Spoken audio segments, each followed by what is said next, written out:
పక్షులు ఎగురుచు తమ పిల్లలను కాపాడునట్లు సైన్యములకు అధిపతియగు యెహోవా యెరూషలేమును కాపాడును. దాన్ని కాపాడుచు విడిపించుచూ నుండును. దానికి హాని చేయక తప్పించుచూ నుండును.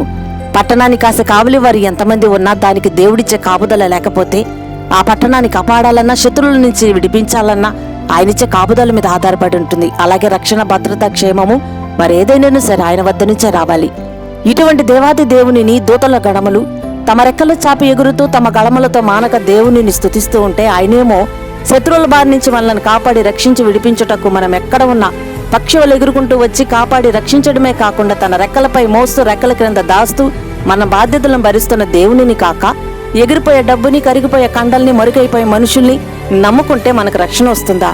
నిన్న నేడు నిరంతరం ఒకటే రీతిగా ఉన్న దేవునిని నమ్ముకుంటే మనం కాపాడబడతాము, రక్షించబడతాము, విడిపించబడతాము, తప్పించబడతాము. ప్రార్థన.